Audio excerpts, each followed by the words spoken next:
Govinda Greens, premium and limited plots, prime location, destination that define your status. In front of Ames, Govinda Greens. प्रधानमंत्री नरेंद्र मोदी आज radio कार्यक्रम मन की बात के जरिए देश की जनता को उन्होंने संबोधित किया।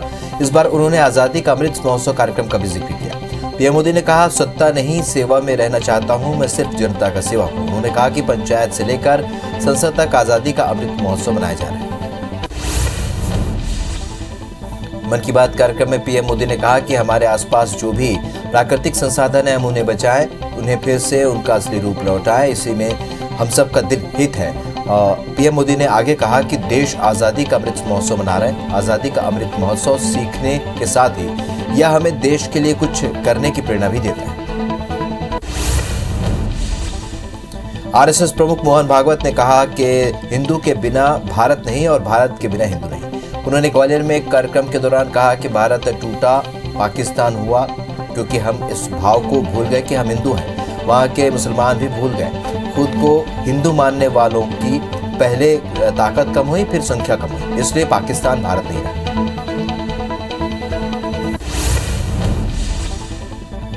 भाजपा सांसद गौतम गंभीर को कथित तौर पर आईएसआईएस कश्मीर से तीसरी बार धमकी मिली है। गौतम गंभीर को धमकी भरा एक ईमेल मिला है। मामले में दिल्ली पुलिस ने बताया कि मेल में दिल्ली पुलिस का भी जिक्र किया गया। बता दें कि इससे पहले गौतम गंभीर को 2 बार और धमकियां मिली थी, जिसके बाद से उनके घर की सुरक्षा बढ़ा दी गई। जम्मू कश्मीर में अब ड्रोन के जरिए सीमा पर निगरानी के साथ ही पहाड़ी क्षेत्रों में कोरोना वैक्सीन, मेडिसिन और अन्य जरूरी चीजें भी भेजी जा सकेंगी। मल्टी कॉप्टर यूएवी ड्रोन का जम्मू के Indian institute of integrated medicine से मड़ ब्लॉक तक ट्रायल किया गया। पश्चिम बंगाल में एक भीषण हादसे में 18 लोगों की मौत की खबर आ रही है। इस हादसे में 5 लोग गंभीर रूप से घायल हो गए हैं। ये हादसा नदिया के हांसखाली इलाके में हुआ, जहां पर मेटाडोर में शव लेकर 20 से भी ज्यादा लोग नवद्वीप शमशान की ओर जा रहे थे और इसी बीच फुलबाड़ी इलाके में सड़क किनारे खड़े एक ट्रक से मेटाडोर की टक्कर हो गई।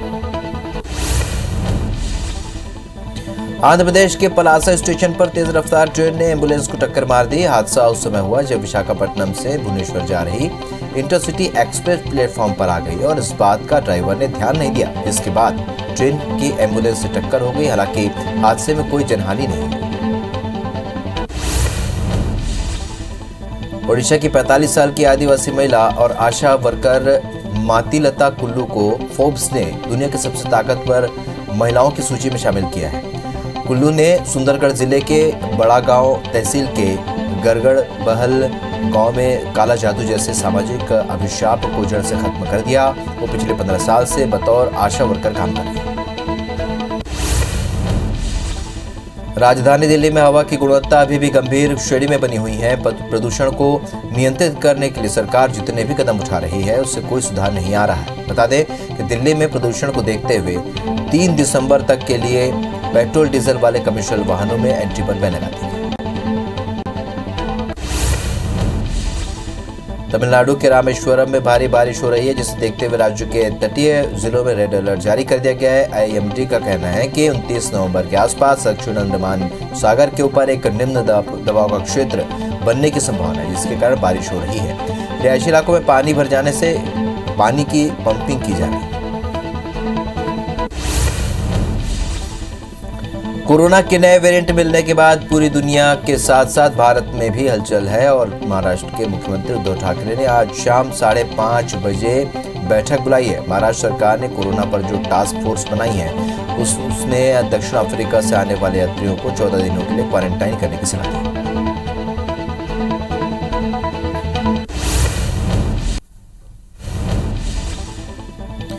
देश में वैक्सीनेशन का काम तेजी के साथ आगे बढ़ रहा है। देश में वैक्सीनेशन का आंकड़ा अब 121 करोड़ 98 लाख के पार पहुंच चुका है, जिसमें 78 करोड़ 34 लाख से भी ज्यादा लोगों को पहला डोज और 43 करोड़ 63 लाख से भी ज्यादा लोगों को दोनों डोज लग चुके हैं। वहीं मध्य प्रदेश में 8 करोड़ 53 लाख और छत्तीसगढ़ में 2 करोड़ 55 लाख लोगों ने कोरोना की वैक्सीन लगवा ली।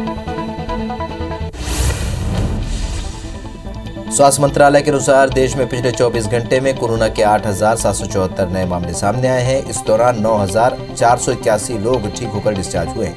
वहीं पिछले 24 घंटे में 621 लोगों की मौत भी हुई है। अब देश में कोरोना के कुल एक्टिव केस की संख्या अब 1,05,691 हो गई है। दुनिया भर में कोरोना के मामले बढ़ते हुए अब 26 करोड़ 13 लाख के पार पहुंच गए हैं। वहीं कोरोना से मौत का आंकड़ा भी 52,12,000 के पार पहुंच चुका है। पूरी दुनिया में 23 करोड़ 60 लाख से भी ज्यादा मरीज कोरोना को हराकर स्वस्थ हो चुके हैं। वहीं दुनिया में एक्टिव मामले इस वक्त 2 करोड़ 94,000 पहुंच गए हैं। कोविड के नए वेरिएंट से पूरी दुनिया में दहशत का माहौल है। बता दें कि पाकिस्तान ने 6 अफ्रीकी देशों और हांगकांग पर यात्रा प्रतिबंध लगा दिया है। कोरोना वायरस का नए स्ट्रेन को ओमिक्रॉन नाम दिया गया है। दक्षिण अफ्रीका से 2 उड़ानों से नीदरलैंड जाने वाले कुल 61 लोग कोरोना संक्रमित पाए गए हैं, जिन्हें आइसोलेशन में भेज दिया गया है। कोरोना के बेहद संक्रामक नए वेरिएंट को फैलने से रोकने के लिए दुनिया के देशों ने तैयारी शुरू कर दी है। एम्स्टर्डम के शिफोल हवाई अड्डे पर आने वाले यात्रियों की अभी जांच चल रही है। तेजी से फैलने वाले कोरोना के वेरिएंट को विश्व स्वास्थ्य संगठन ने खतरनाक बताया है। दुनिया के तमाम देश इस वेरिएंट को लेकर सतर्क हैं। इस बीच कोरोना का ये वेरिएंट ब्रिटेन पहुंच चुका है। ब्रिटेन के स्वास्थ्य मंत्री साजिद जाविद ने शनिवार को कहा कि देश में कोरोना वायरस के नए वेरिएंट ओमिक्रॉन के 2 मामलों की पुष्टि हुई है। ओमिक्रॉन वेरिएंट 4 दिनों में 9 देशों तक पहुंच गया है। इनमें दक्षिण Africa, Israel, Hong Kong, Botswana, Belgium, Germany, चेक रिपब्लिक, ब्रिटेन और इटली शामिल है। दक्षिण अफ्रीका ने 24 नवंबर को WHO को पहले केस की जानकारी दी थी। WHO ने नए वेरिएंट को लेकर दक्षिण एशियाई देशों को विशेष सतर्कता बरतने के निर्देश दिए। कोरोना के नए दक्षिणी अफ्रीकी वेरिएंट के तेजी से बढ़ते संक्रमण को देखते हुए केंद्र सरकार के बाद अब राज्य सरकारों ने भी कदम उठाने शुरू कर दिए हैं। शनिवार को महाराष्ट्र, गुजरात और केरल की राज्य सरकारों ने बाहर से आने वाले लोगों के लिए नई गाइडलाइन जारी की, जिसमें RT-PCR टेस्ट जरूरी कर दिया गया है। मध्य प्रदेश में पिछले 24 घंटे में कोरोना के 23 नए मरीज मिले हैं, जिसके बाद मध्य प्रदेश में कोरोना संक्रमितों का आंकड़ा 7,93,120 पहुंच चुका है। वहीं प्रदेश में अब तक 10,528 कोरोना संक्रमितों की मौत हुई है। कोरोना के नए वेरिएंट ओमिक्रॉन को लेकर छत्तीसगढ़ में भी अलर्ट जारी कर दिया गया है। अस्पतालों में तमाम तैयारियां पूरी करने के साथ ही सैंपलिंग, टेस्टिंग और कॉन्टैक्ट ट्रेसिंग बढ़ाने के निर्देश दिए गए हैं। बाहर से आने वाले लोगों की विशेष निगरानी होगी, जिसमें CMHO और कलेक्टर्स को विशेष निगरानी के आदेश दिए गए हैं। केंद्र ने राज्य सरकार को गाइडलाइन भेजी। मध्य प्रदेश में कोरोना से जान गंवाने वाले लोगों के परिवार को मुआवजा मिलना है, जिसके लिए भोपाल में सोमवार से नई व्यवस्था के तहत आवेदन लिए जाएंगे। इस अब शहर के सभी SDM कार्यालय में आवेदन दिए जा सकेंगे, जहां से जांच और स्क्रूटनी के बाद आवेदन को ADM कार्यालय भेजा जाएगा। ग्वालियर में डेंगू मरीजों की संख्या लगातार बढ़ती जा रही है। जिले में 24 घंटे में डेंगू के 15 नए मरीज मिले हैं, जिससे डेंगू के कुल मरीजों की संख्या अब 2,521 के पार पहुंच गई है। डेंगू से अब तक 6 लोगों की मौत हुई है। केंद्रीय गृह मंत्री अमित शाह ने गुजरात के गांधीनगर में 280 करोड़ रुपए की लागत से बने मेगा मिल्क पाउडर प्लांट का उद्घाटन किया। इस दौरान उन्होंने कहा कि अमूल के बिना भारत की दूध की जरूरत को पूरा करना असंभव है और अब अमूल गुजरात की सीमाओं को लांघकर कई राज्यों में अपने पैर पसार रहा है। यूनाइटेड नेशंस की इंटरनेशनल ऑर्गेनाइजेशन फॉर माइग्रेशन ने एक रिपोर्ट जारी की है। इस रिपोर्ट के मुताबिक नागरिक दस्तावेजों के अभाव में 11.46 करोड़ अफगानी शरणार्थी ईरान और पाकिस्तान से अफगानिस्तान लौटे हैं। इनमें ईरान से लौटने वाले लोगों की संख्या सबसे ज्यादा है। सभी ने तालिबान के कब्जे के बाद पलायन किया था। जारी रिपोर्ट में कहा गया है कि तालिबानी संघर्ष और असुरक्षा के कारण इस साल अफगानिस्तान के 50 लाख से भी अधिक लोगों ने देश छोड़ दिया है। इस साल 1 जनवरी से 21 नवंबर के बीच 6.67 लाख लोगों को अपना घर छोड़कर देश में कहीं और पनाह लेनी पड़ी है। वहीं 15 अगस्त के बाद देश की करीब 95% आबादी गरीबी रेखा से नीचे चली गई। अफगानिस्तान में तालिबान के कब्जे के बाद से इसके लड़ाकों द्वारा क्रूर घटनाओं को अंजाम दिया जा रहा है। तालिबान ने अफगानिस्तान के हेरात प्रांत में एक युवा डॉक्टर की हत्या कर दी। मृतक डॉक्टर की पहचान अमरुद्दीन नूरी के रूप में हुई है। हेरात शहर में एक पुलिस चेक पॉइंट पर डॉक्टर के नहीं रुकने पर उसकी हत्या कर दी गई। अफगानिस्तान के हिंदू कुश क्षेत्र में शनिवार को भूकंप के तेज झटके महसूस किए गए। रिक्टर स्केल पर इसकी तीव्रता 4.3 मापी गई है। इस बात की जानकारी नेशनल सेंटर फॉर सिस्मोलॉजी ने दी है। अभी तक किसी तरह के जानमाल के नुकसान की कोई खबर नहीं है। इससे 3 हफ्ते पहले फैजाबाद के पास 4.1 की तीव्रता का भूकंप आया था। इजरायल में कोरोना वायरस के नए वेरिएंट से संक्रमण का पहला मामला सामने आने के बाद पीएम नफ्ताली बेनेट ने कहा है कि देश आपात स्थिति की दहलीज पर है। स्वास्थ्य मंत्री ने बताया कि मलावी से लौटे यात्री और 2 अन्य संदिग्ध संक्रमितों को आइसोलेशन में रखा गया है। तीनों का टीकाकरण हुआ है। कोरोना वायरस के नए वेरिएंट ओमिक्रॉन के चलते महिला क्रिकेट वर्ल्ड कप के क्वालिफाइंग मुकाबले रद्द कर दिए गए हैं। कोरोना के बढ़ते मामलों को देखते हुए आईसीसी ने यह फैसला लिया है।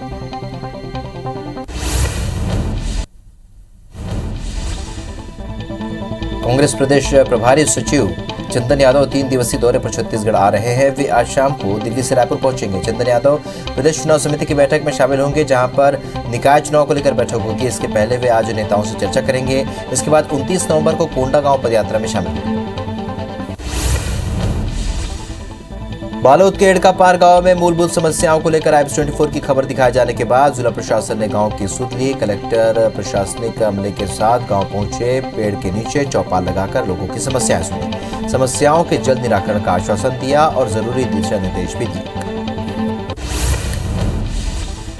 बढ़ती महंगाई के खिलाफ बालोद के गुंडरदेही में कांग्रेसियों ने पदयात्रा निकाली, जिसमें संसदीय सचिव कुंवर सिंह निषाद भी शामिल हुए। कांग्रेसियों ने कई गांव में पहुंचकर ग्रामीणों से बात की और महंगाई के खिलाफ विरोध जताया। साथ ही राज्य सरकार की योजनाओं के बारे में जानकारी दी।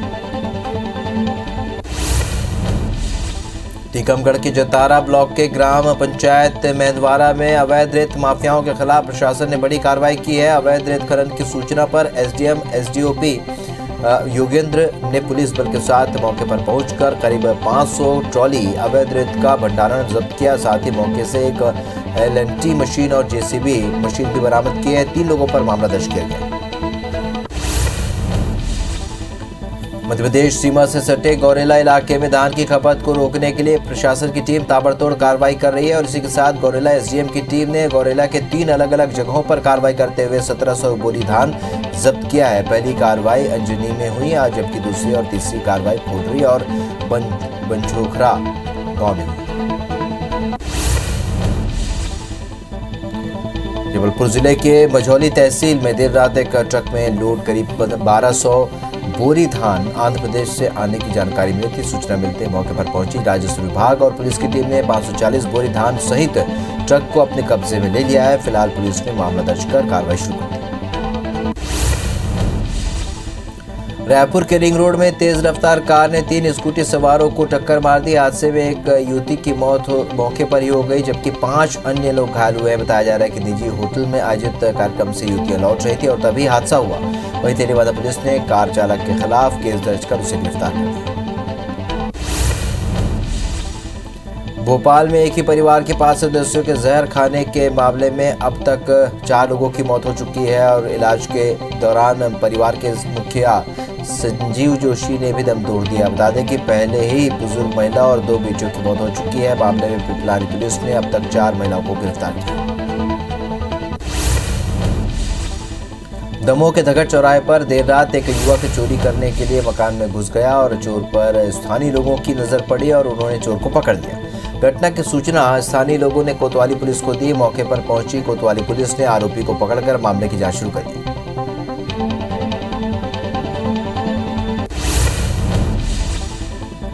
रायपुर के सरस्वती नगर थाना क्षेत्र में विवाहिता को ब्लैकमेल करने वाले आरोपी को पुलिस ने गिरफ्तार किया है। युवक लगातार विवाहिता को ब्लैकमेल कर रहा था। आरोपी विवाहिता से सोशल मीडिया पर दोस्ती करने के बाद रुपए मांगता था। पीड़िता की शिकायत पुलिस ने आरोपी को गिरफ्तार किया। कवर्धा के अंबेडकर चौक में एक युवक नशे की हालत में तलवार लेकर लोगों को धमका रहा था। सूचना मिलते ही सिटी कोतवाली पुलिस ने आरोपी को गिरफ्तार कर रिमांड पर भेज दिया। साथ ही पुलिस ने तलवार भी जब्त कर लिया। पत्थलगांव में चिटफंड कंपनी के फरार दूसरे डायरेक्टर को पुलिस ने रायपुर से गिरफ्तार कर लिया है। बता दें कि company Gurugram infra realty India limited ने 712 लोगों से करोड़ों रुपए की ठगी की थी। सीएम भूपेश बघेल के निर्देश पर प्रदेश में लगातार कार्रवाई। डिंडोरी में 5 महीने की बच्ची का पोस्टमार्टम करने के लिए परिजन को बाइक से ले जाने को मजबूर होना पड़ा। बैगा परिजनों का आरोप है कि बच्ची के शव को अस्पताल ले जाने के लिए उन्हें वाहन उपलब्ध नहीं कराया गया, जिसकी वजह से उन्हें शव को लेकर बाइक से ही 16 किलोमीटर का सफर तय करना पड़ा। खरोरा तहसील और तिल्दा ब्लॉक के सरकारी स्कूलों में मिड डे मील बनाने वाली महिला स्व सहायता समूह को 5 महीने से मेहनताना नहीं मिला है, जिससे उन्हें उधार लेकर भोजन तैयार करना पड़ रहा है। महिला समूह का कहना है कि राशि नहीं मिलने के कारण दुकानदारों ने भी अब उधार देना बंद कर दिया। राजनांदगांव के दूरस्थ इलाकों के ग्रामीणों के लिए मुख्यमंत्री हाट बाजार क्लिनिक योजना उपयोगी और कारगर साबित हो रही है। हाट बाजार में आने वाले लोगों को क्लिनिक से स्वास्थ्य जांच और इलाज का लाभ आसानी से मिल रहा है। मानपुर मोहल्ला अंबागढ़ में योजना का अच्छा प्रतिसाद मिल रहा है। बालोद जिले के धोती मटोला गांव का एक शख्स गरीबी के चलते बच्चों का इलाज नहीं करा पा रहा था, जिसके चलते अपने 2 दिव्यांग अपने नाती पोतों के साथ मदद की गुहार लगाने के लिए जनपद पंचायत डोंडी पहुंचा, जहां पर कलेक्टर ने तखत राम की मदद करते हुए दोनों बच्चों के स्वास्थ्य परीक्षण और पूरा उपचार के निःशुल्क निर्देश दिए।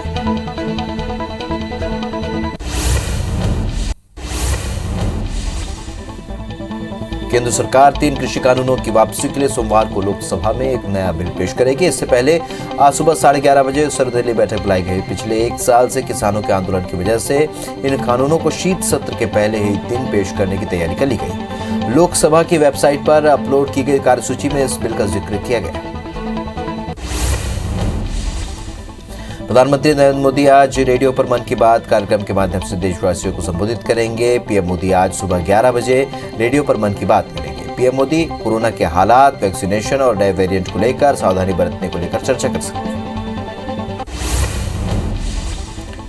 आरएसएस प्रमुख मोहन भागवत ने कहा है कि हिंदू के बिना भारत नहीं और भारत के बिना हिंदू नहीं। उन्होंने ग्वालियर में एक कार्यक्रम के दौरान कहा कि भारत टूटा, पाकिस्तान हुआ क्योंकि हम इस भाव को भूल गए कि हम हिंदू हैं। वहाँ के मुसलमान भी भूल गए। खुद को हिंदू मानने वालों की पहले ताकत कम हुई, फिर संख्या कम हुई, इसलिए पाकिस्तान भारत नहीं रहा। रक्षा मंत्री राजनाथ सिंह लखनऊ के जौनपुर में हुए एक कार्यक्रम में शामिल हुए। इस दौरान उन्होंने चीन पाक को चेतावनी देते हुए कहा कि हम किसी को छेड़ेंगे नहीं, लेकिन किसी ने हमें छेड़ा तो छोड़ेंगे भी नहीं। किसी देश की 1 इंच जमीन पर कब्जा नहीं किया है। हमारी जमीन कब्जा करने की कोशिश करेगा तो उसे बख्शेंगे नहीं। जम्मू कश्मीर में अब ड्रोन के जरिए सीमा पर निगरानी के साथ ही पहाड़ी क्षेत्रों में कोरोना वैक्सीन, मेडिसिन और अन्य जरूरी चीजें भी भेजी जा सकेंगी। मल्टीकॉप्टर यूएवी ड्रोन का जम्मू के Indian institute of integrated medicine से मड़ ब्लॉक तक ट्रायल किया गया। किसानों को 29 नवंबर को होने वाला ट्रैक्टर मार्च स्थगित हो गया है। अब 4 दिसंबर को संयुक्त किसान मोर्चा की बैठक होगी, जिसमें सरकार के रुख की समीक्षा कर अगली रणनीति बनाई जाएगी। सिंधु बॉर्डर पर शनिवार को संयुक्त किसान मोर्चा की बैठक में इस पर फैसला लिया गया। भारतीय किसान यूनियन के प्रवक्ता राकेश टिकैत ने कहा है कि केंद्र सरकार एमएसपी के मुद्दे पर किसानों से सीधे बात करे। सरकार हमसे बातचीत नहीं करना चाहती। उन्होंने कहा कि एमएसपी पर सबकी निगाहें लीगल कानून बना के दें या फिर कमेटी का गठन करें। नए वेरिएंट ओमिक्रॉन के डर से दुनिया भर में प्रतिबंध लगने शुरू हो चुके हैं। इस वेरिएंट पर चर्चा के लिए पीएम मोदी ने शनिवार को अफसरों की एक इमरजेंसी मीटिंग बुलाई। उन्होंने कहा कि नए वेरिएंट को लेकर हमें अभी से अलर्ट होने की जरूरत है। अंतर्राष्ट्रीय यात्राओं में छूट देने की जो योजना है उनकी फिर से समीक्षा की जानी चाहिए। बैठक में पीएम मोदी ने कहा कि अंतर्राष्ट्रीय यात्राओं में छूट देने की जो योजना है उनकी फिर से समीक्षा होनी चाहिए। लोगों को और ज्यादा सतर्क रहने की जरूरत है। मास्क और सोशल डिस्टेंसिंग जैसी चीजों का पालन सही तरीके से किया जाना चाहिए।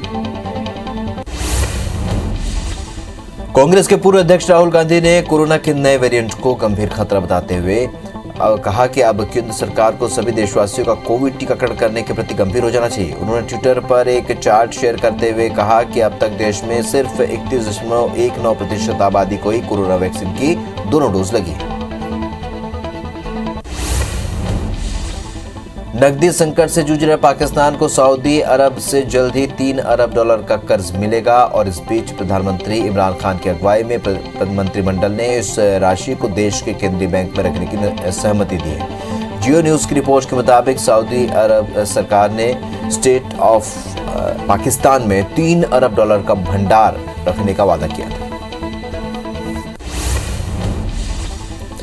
केंद्रीय मंत्री अनुराग ठाकुर ने यूपी के बागपत में आयोजित दंगल प्रतियोगिता में बतौर मुख्य अतिथि हिस्सा लिया। इस मौके पर अनुराग ठाकुर ने अखिलेश यादव पर जमकर हमला बोला। उन्होंने कहा कि अखिलेश खेल स्पर्धाओं पर सवाल उठाते हैं, लेकिन अगर अपने खिलाड़ियों को आगे बढ़ने का मौका मिले तो इसमें क्या बुराई।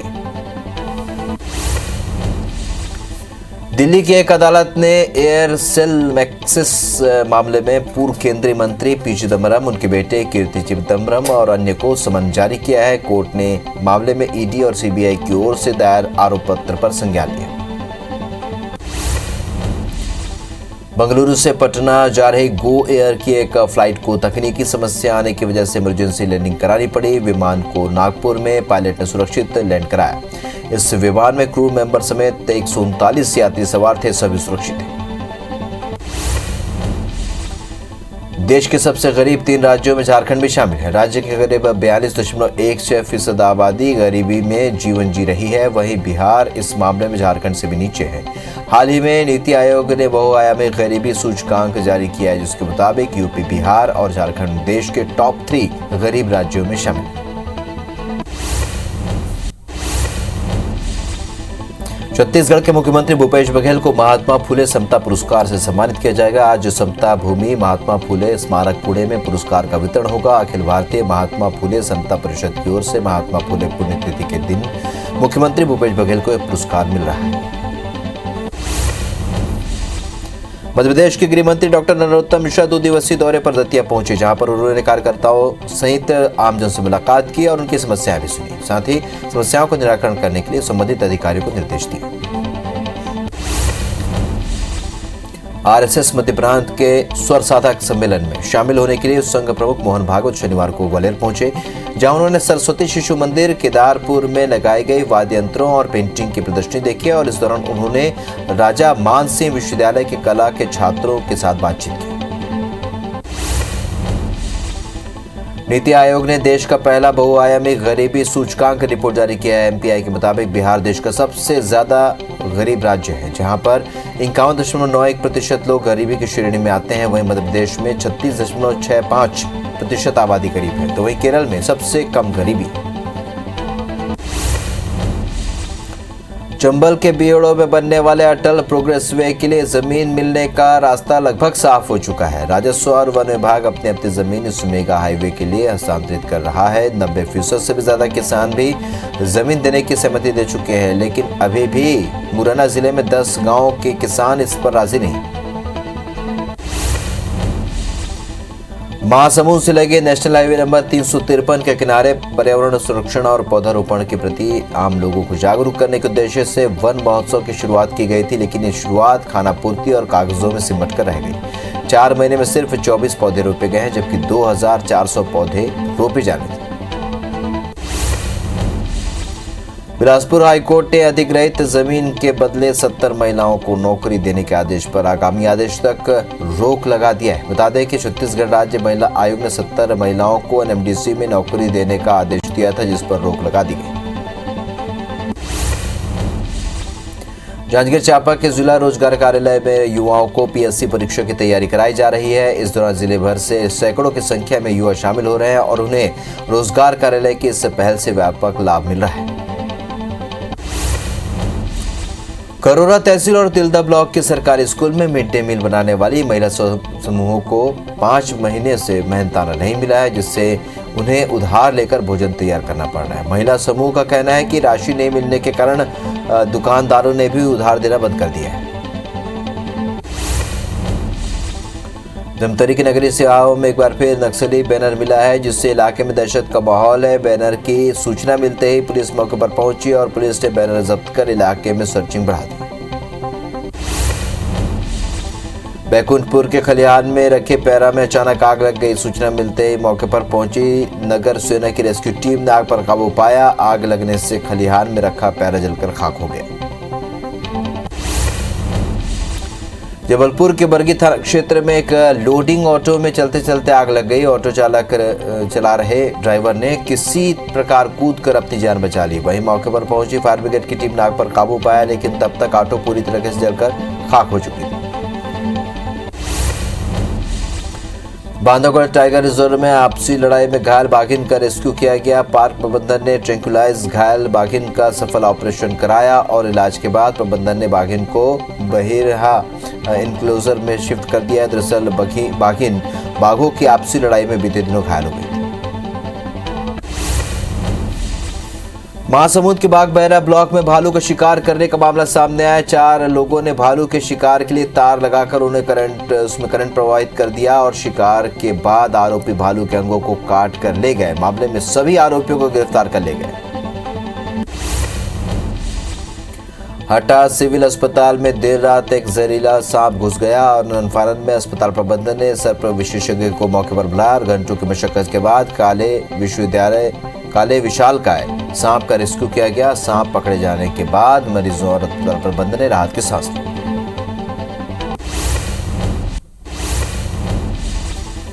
बैतूल के पाथाखेड़ा कोयला खदान में हुई लूट के मामले में आईजी दीपिका सूरी ने बड़ी कार्रवाई की है। आईजी ने थाना प्रभारी, चौकी प्रभारी और जांच अधिकारी को निलंबित कर दिया है। बता दें कि जांच में लापरवाही बरतने पर कार्रवाई हुई। रायपुर के रिंग रोड में तेज रफ्तार कार ने 3 स्कूटी सवारों को टक्कर मार दी। हादसे में एक युवती की मौके पर ही मौत हो गई, जबकि 5 अन्य घायल हो गए हैं। बताया जा रहा है कि निजी होटल में आयोजित कार्यक्रम से युवतियां वापस लौट रही थी, तभी यह हादसा हुआ। वहीं तेलीबांधा पुलिस ने कार चालक के खिलाफ केस दर्ज कर उसे गिरफ्तार कर लिया। रायपुर में शनिवार को एक युवक की ट्रेन से कट जाने के कारण मौत हो गई। युवक की शिनाख्त नहीं हो पाई है। फिलहाल ये भी स्पष्ट नहीं हो पाया कि युवक ट्रेन से गिरा था या फिर रेलवे ट्रैक के किनारे पर चल रहा था। जबलपुर में आर्मी कैंटीन के एक कर्मचारी की हत्या का मामला सामने आया है। कर्मचारी शुक्रवार रात से लापता था, जो कि बिलहरी इलाके में सड़क किनारे पड़ा मिला। सूचना मिलने पर परिजनों ने घायल को हॉस्पिटल पहुंचाया, जहां पर डॉक्टर ने उसे मृत घोषित कर दिया। फिलहाल पुलिस मामले की जांच करेगी। जांजगीर चांपा पुलिस ने 21 लाख रुपए की ठगी करने वाले फाइनेंस कंपनी के फरार कर्मचारी को गिरफ्तार कर लिया है। मामले में एक आरोपी पहले ही गिरफ्तार हो चुका है। दोनों बिरार फाइनेंस कंपनी में फील्ड से राशि की रिकवरी करने का काम करते थे। अंबिकापुर में डायल 112 के चालक के अंधे कत्ल की गुत्थी सरगुजा पुलिस ने सुलझा ली है। पुलिस ने हत्या के आरोप में पिता पुत्र को गिरफ्तार किया, जिन्होंने आपसी विवाद में फावड़े से चालक की हत्या कर दी थी। बिलासपुर में फर्जी माइनिंग अधिकारी और पत्रकार बनकर लूटपाट करने वाले सरगना समेत 3 आरोपियों को पुलिस ने धर दबोचा है। ये लुटेरे जांच के बहाने ट्रकों को रोककर लूटपाट की वारदात को अंजाम दिया करते थे। पुलिस ने आरोपियों से लूटकर ट्रक, 13,000 कैश और फर्जी आईडी कार्ड जब्त किया।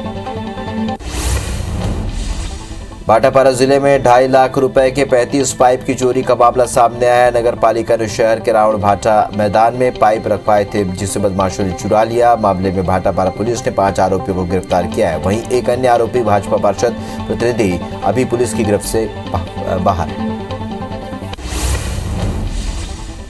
टीकमगढ़ के जतारा ब्लॉक के ग्राम पंचायत मेदवारा में अवैध रेत माफियाओं के खिलाफ प्रशासन ने बड़ी कार्रवाई की है। अवैध रेत खनन की सूचना पर एसडीएम एसडीओपी योगेंद्र ने पुलिस के बल के साथ पहुंचकर 500 ट्रॉली अवैध रेत का भंडारण जब्त किया और मौके पर से एक LNT मशीन और JCB मशीन भी बरामद की है। 3 लोगों पर मामला दर्ज किया। पश्चिम बंगाल में एक भीषण सड़क हादसे में 18 लोगों की मौत हो गई। इस हादसे में 5 लोग गंभीर रूप से घायल हो गए हैं। ये हादसा नदिया के हांसखाली इलाके में हुआ, जहां पर मेटाडोर में शव लेकर 20 से भी ज्यादा लोग नवद्वीप शमशान की ओर जा रहे थे और इस बीच फूलबाड़ी इलाके में सड़क किनारे खड़े एक ट्रक से मेटाडोर की टक्कर हुई।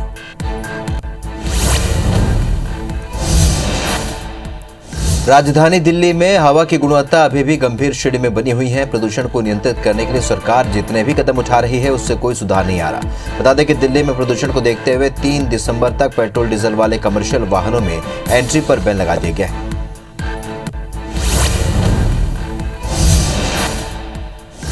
ओडिशा के 45 साल की आदिवासी महिला और आशा वर्कर मातिलता कुल्लू को फोर्ब्स ने दुनिया की सबसे ताकतवर महिलाओं की सूची में शामिल किया है। कुल्लू ने सुंदरगढ़ जिले के बड़गांव तहसील के गर्ग डबहल गांव में काला जादू जैसे सामाजिक अभिशाप को जड़ से खत्म कर दिया। वो पिछले 15 साल से बतौर आशा वर्कर काम कर रही हैं।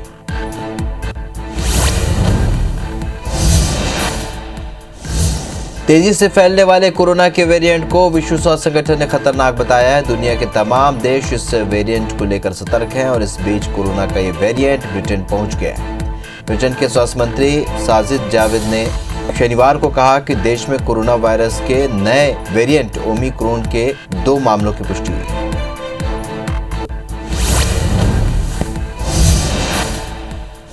देश में वैक्सीनेशन का काम तेजी से आगे बढ़ रहा है। देश में वैक्सीनेशन का आंकड़ा अब 121 करोड़ 98 लाख के पार पहुंच गया है, जिसमें 78 करोड़ 34 लाख से भी ज्यादा लोगों को पहला डोज और 43 करोड़ 63 लाख से भी ज्यादा लोगों को दोनों डोज लग चुके हैं। वहीं मध्य प्रदेश में 8 करोड़ 53 लाख और छत्तीसगढ़ में 2 करोड़ 55 लाख लोगों ने कोरोना की वैक्सीन लगवा ली।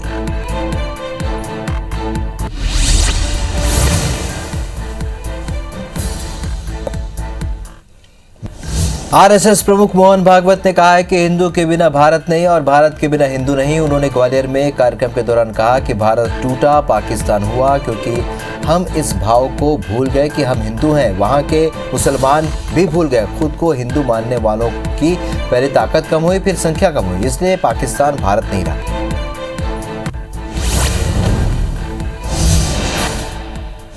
कोरोना के नए वेरिएंट मिलने के बाद पूरी दुनिया के साथ साथ भारत में भी हलचल है और महाराष्ट्र के मुख्यमंत्री उद्धव ठाकरे ने आज शाम 5:30 बजे बैठक बुलाई है। महाराष्ट्र सरकार ने कोरोना पर जो टास्क फोर्स बनाई है उसने दक्षिण अफ्रीका से आने वाले यात्रियों को 14 दिनों के लिए क्वारंटाइन करने की सलाह दी है।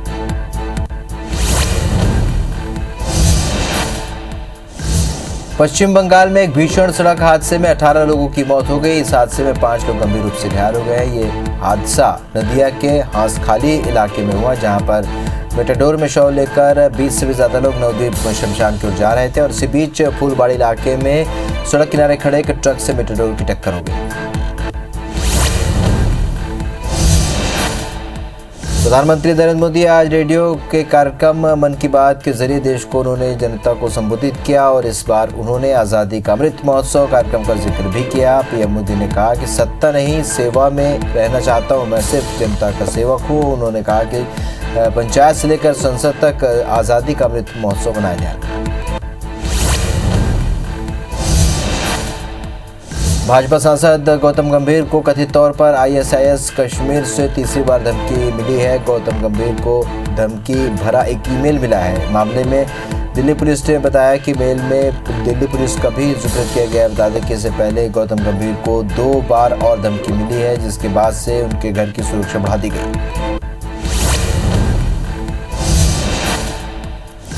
स्वास्थ्य मंत्रालय के अनुसार देश में पिछले 24 घंटे में कोरोना के 8,774 नए मामले सामने आए और इस दौरान 6,481 लोग डिस्चार्ज हो चुके हैं। वहीं पिछले 24 घंटे में 621 लोगों की मौत हुई है और देश में कोरोना के कुल एक्टिव केस की संख्या अब 1,05,991 पहुंच गई है।